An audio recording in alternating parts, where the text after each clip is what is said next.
कल की वीडियो में आपने एक जानकारी देखी होगी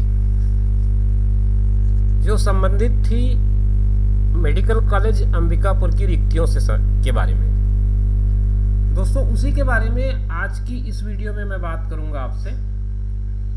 नमस्कार, आप देख रहे हैं जीरो पीरियड में आज की इस वीडियो में हम लोग बात करने वाले हैं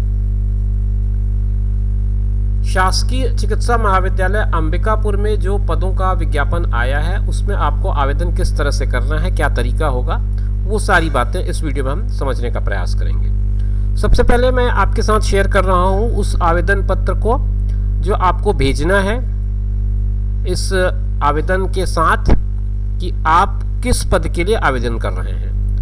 इसमें सबसे पहले तो आपको राइट साइड में आप देख पा रहे होंगे नवीनतम रंगीन स्वहस्ताक्षरित पासपोर्ट फोटो चस्पा करें। मतलब आप यहाँ पर एक पासपोर्ट साइज की फ़ोटो लगाएंगे और उसको सेल्फ अटेस्टेड करेंगे, अपना खुद का सिग्नेचर करेंगे उसके ऊपर। सिग्नेचर ऐसा होगा कि आधा आपके फ़ोटो पे रहे और आधा पार्ट जो है वो कागज़ पे आ जाए। तो कुछ इस तरह से आप सिग्नेचर करेंगे ताकि आधा हिस्सा यहाँ फ़ोटो के ऊपर आए और आधा हिस्सा आपका कागज़ पे चले जाए। तो ये तो पहला पार्ट हो गया, फ़ोटो को किस तरह से आपको पेस्ट करना है।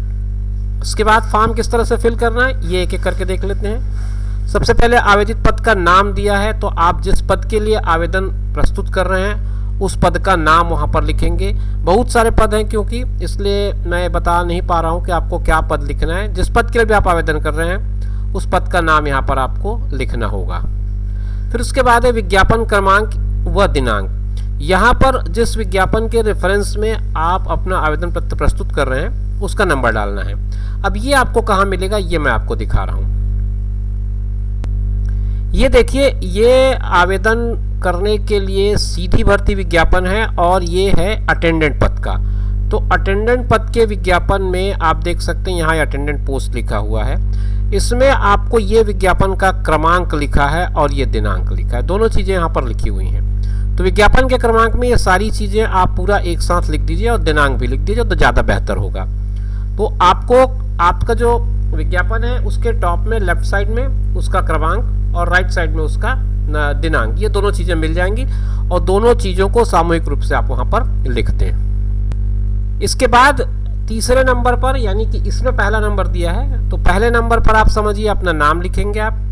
दूसरे नंबर पर पिता या पति का नाम लिखेंगे, अगर आप महिला हैं तो पति का नाम लिखेंगे, पुरुष हैं तो पिता का नाम लिखेंगे। जो भी आपके लिए यहाँ पर सुटेबल हो वो आप यहाँ पर भरेंगे। इसके बाद तीसरा नंबर आता है जन्मतिथि का। जन्मतिथि में आप अपना जन्मतिथि लिखेंगे। फिर चौथे नंबर पर आपको 1/1/2022 की स्थिति में आपकी आयु क्या है उसका विस्तार पूर्वक जानकारी देना है। कितने साल, कितने महीने और कितने दिन की आपकी आयु होती है 1/1/2022 की स्थिति में।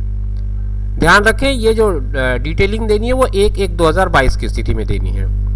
पांचवें नंबर पे आपको ये बताना है कि आप किस कैटेगरी से आते हैं, अनुसूचित जाति, अनुसूचित जनजाति, अन्य पिछड़ा वर्ग या अनारक्षित। मतलब अनरिजर्व, ओबीसी, एससी या एसटी, जो भी आपकी कैटेगरी है उस कैटेगरी को यहाँ पर मेंशन करना है, उस पर टिक लगाना है और साथ में आप लिख भी दें तो बेहतर होगा। इसके बाद छठवें नंबर पर जो कॉलम है उसमें आपको आवेदित पद के अनुसार आवेदक अपनी शैक्षणिक योग्यता प्रविष्ट करें। मतलब यहाँ पर 3 कॉलम दिया हुआ है। अगर आपसे जो पद के बारे में पूछा गया है उसमें जो निर्धारित योग्यता है उसको सबसे पहले यहाँ पर अंकित करें। उसका तो वो आपने किस सन में लिया है वो यहाँ पर दूसरे कॉलम में आएगा। तीसरे कॉलम में आप जिस बोर्ड से परीक्षा को उत्तीर्ण कर रहे हैं उसका नाम आएगा। अगर आप छत्तीसगढ़ से हैं तो छत्तीसगढ़ माध्यमिक शिक्षा मंडल या जहाँ से भी आपने पास किया हो, मध्य प्रदेश रहा हो तो मध्य प्रदेश, या बाहर किसी प्रदेश से आपने परीक्षा उत्तीर्ण की है तो उसका नाम, फिर प्रतिशत, फिर श्रेणी, ये कॉलम। उसके बाद की जो उच्च योग्यताएं होंगी उसको भी आप यहाँ पर अंकित कर सकते हैं क्योंकि 3 खंड तो दिया हुआ ही है। 7वें नंबर पर ही आपसे पूछता है राज्य सरगुजा संभाग का स्थानीय मूल निवास, हाँ नहीं। तो आप यदि हैं तो हाँ लिखें, नहीं तो नहीं लिखें। और यदि हैं तो आप किस जिले से बिलोंग करते हैं, क्योंकि सरगुजा संभाग में जितने जिले हैं उनमें से आप जिस जिले से आते हैं उस जिले का नाम यहाँ पर लिखना ज़रूरी है। वैसे विज्ञापन में यह बात कही गई है कि सरगुजा संभाग के स्थानीय निवासी ही इसमें आवेदन करें। उसके बाद भी अगर इस कॉलम में ये जानकारी पूछी जा रही है तो ये बात मेरी समझ से परे है, फिर भी आपको जानकारी पूछी जा रही है तो उस हिसाब से आपको अपनी जानकारी उसमें देनी है। फिर इसके बाद आता है दिव्यांग, यदि हाँ नहीं में दिव्यांगता का प्रकार और प्रतिशत लिखना है। अगर आप फिजिकली चैलेंज्ड हैं तो आपका कितना परसेंटेज है उसमें ये लिखना है, 40%, 50%, 60%, जो भी कुछ है वो लिखना है। अगर आप भूतपूर्व सैनिक की कैटेगरी में आते हैं, एक्स सर्विसमैन की कैटेगरी में आते हैं, तो आपको हाँ या नहीं जो भी है, अगर है तो हाँ में टिक करेंगे, नहीं है तो नहीं में टिक करेंगे, जो भी आपको सुटेबल हो रहा होगा यहाँ पर वो आप टिक करेंगे। फिर आपको अपना एड्रेस लिखना है। एड्रेस ऐसा लिखें जहाँ पर डाक से आपके पास कोई भी पत्र आसानी से पहुँच सके। हालांकि उसमें दूरभाष क्रमांक भी लिखा हुआ है ताकि पोस्टमैन को अगर कोई दिक्कत हो तो आपको इस फ़ोन नंबर पर बात कर सके। तो आप अपना फ़ोन नंबर डाल दें, यहाँ पर पिन कोड जरूर डालें क्योंकि पिन कोड के माध्यम से पत्र जो है बहुत आसानी से आपके पते पर पहुँचता है, तो आप पिन कोड जरूर इसमें अंकित करें। फिर एक 11वें नंबर पर एक कॉलम दिया हुआ है, उसमें वो कहता है कि कोरोना काल में दिए गए सेवा नियुक्ति आदेश क्रमांक एवं दिनांक। अनेक पदों में इस बात का उल्लेख है कि अगर आपने कोरोना काल में किसी तरह की कोई सेवा की है, संविदा के रूप में हो, दैनिक वेतन के रूप में हो, चाहे सेवाभावी रूप में हो, जिस भी रूप में आपने काम किया तो उसका एक नियुक्ति आदेश होगा, उसका क्रमांक होगा, दिनांक होगा, उसका यहाँ पर उल्लेख करें। वो ज़रूरी है क्योंकि वो आपको बोनस अंक दिलाएगा आपके लिए। जहाँ तक मेरी जानकारी है इस विज्ञापन में हर एक पद में बोनस अंक का प्रावधान किया गया जिन लोगों ने कोरोना काल में कुछ कार्य किया है, कोई सहयोग किया है शासन को। अब इसका सबसे इम्पॉर्टेंट महत्वपूर्ण टिप के रूप में दिया है वो है आवेदन पत्र के साथ शुल्क जमा होने पर ट्रांजैक्शन सफल होने का प्रमाण पत्र के अतिरिक्त किसी भी प्रकार का कोई दस्तावेज प्रमाण पत्र संलग्न नहीं करना। ये बात आप नोट करें। अब मूल मुद्दे पे आते हैं, बात आती है फीस की। तो आपको इसमें कुछ फीस जमा करना है, वो फीस कितना कितना जमा करना है वो मैं भी आपको बताऊंगा और उसका तरीका क्या होगा ये भी बताऊंगा। तो फीस जमा हो जाने के बाद उसकी एक रिसिप्ट आएगी, उस रिसिप्ट को इसके साथ आवेदन पत्र के साथ लगाना है। इसके अलावा किसी भी तरह का कोई और दस्तावेज आपको संलग्न नहीं करना है। आवेदित पद के अनुसार शैक्षणिक योग्यता की प्रविष्टि नहीं होने पर आवेदन स्वयं ही निरस्त हो जाएगा। अगर आपने क्वालिफिकेशन फुलफिल नहीं किया है और आपने आवेदन किया है तो वो अपने आप वो कैंसिल हो जाएगा। आपकी जो आवेदन के लिए योग्यता नहीं होने की स्थिति में आपका आवेदन स्वयं ही निरस्त हो जाएगा। तो ये तो बातें हो गई। अब एक और इसके साथ आपको अंडरटेकिंग देनी है, वो क्या चीज़ है वो मैं आपको दिखाता हूँ। ये घोषणा पत्र लिखा हुआ है। इस घोषणा पत्र में आपको अपने बारे में जानकारी देते हुए एक अंडरटेकिंग देनी है कि पूरे होश आवास में शपथ पूर्वक, ये पूरी चीज़ें लिखी हुई हैं, आप पढ़ सकते हैं। और पढ़ करके नीचे आपको हस्ताक्षर करना है, दिनांक लिखना है, अपना पूरा नाम लिखना है, पिता पति का नाम लिखना है, आवेदित पद का नाम लिखना और पता पूरा लिखना है। ये सारी चीज़ें कर लेने के बाद आपके आवेदन भरने की प्रक्रिया पूरी हो जाती है। अब मैं इसका दूसरे क्रम में आता हूँ जो आपको ये बताएगा कि आप किस तरह से अपना फीस जमा करेंगे। आपके स्क्रीन पर दिख रहा होगा कार्यालय अधिष्ठाता राजमाता श्रीमती देवेंद्र कुमारी सिंहदेव शासकीय चिकित्सा महाविद्यालय अंबिकापुर सरगुजा, भर्ती विवरणी। आवेदन शुल्क जैसा कि मैंने आपको बताया कि इसमें आपको कुछ फीस जमा करनी है।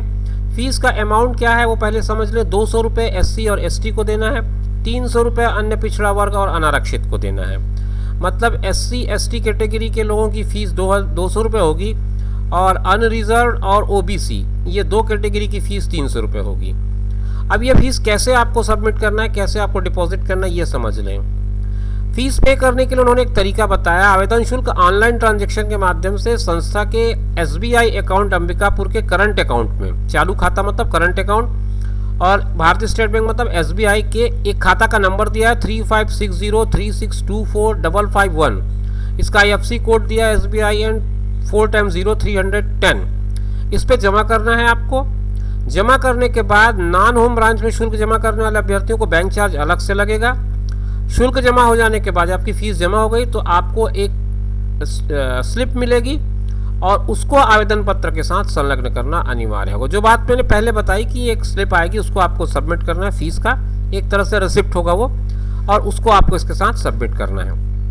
अब ये सब पूरा कर लेने के बाद घोषणा पत्र के साथ अधिष्ठाता राजमाता श्रीमती देवेंद्र कुमारी सिंहदेव शासकीय चिकित्सा महाविद्यालय अंबिकापुर सरगुजा के पते पर 17 अगस्त से पहले आपका आवेदन वहां पहुंच जाए, इस बात की पूरी व्यवस्था रखें आप। और उसको भेजना है आपको केवल दो तरीके से, या तो आप रजिस्टर्ड पोस्ट से भेजें या स्पीड पोस्ट से भेजें, दो ही माध्यम है। इसके अलावा और कोई तरीका नहीं है। न तो आप कुरियर का इस्तेमाल करें, न ही आप पर्सनल लेवल पर जाके उसको जमा करने का प्रयास करें। आप रजिस्टर्ड पोस्ट या स्पीड पोस्ट दोनों में से किसी एक तरीके को अपनाएं और भेजें, और कुछ इस तरह से प्रयास करें कि वो 17 तारीख से पहले पहले पहुंच जाए, क्योंकि इसमें नीचे लिखा है डाक से हुए विलंब की जिम्मेदारी हमारी नहीं होगी या संस्था की या कार्यालय की नहीं होगी। नीचे आपके अधिष्ठाता महोदय की साइन है, सिग्नेचर है। तो मेरा ख्याल है इस वीडियो में मैंने सारी चीज़ें स्पष्ट कर दी है, किस तरह से आपको आवेदन जमा करना है, किस तरह से आपको फीस जमा करना है, क्या तरीका होगा, कौन कौन से डॉक्यूमेंट्स लगाने हैं, कौन से डॉक्यूमेंट्स नहीं लगाने हैं, सारी चीज़ें मैंने बता दी। तो शुभकामनाओं के साथ मैं आपसे विदा लेता हूँ। अगली वीडियो में फिर आपसे मुलाकात होगी, और तब तक मुझे दीजिए इजाज़त। आप अपना ख्याल रखिए और उनका ख्याल रखिए जो आपका ख्याल रखते हैं। धन्यवाद।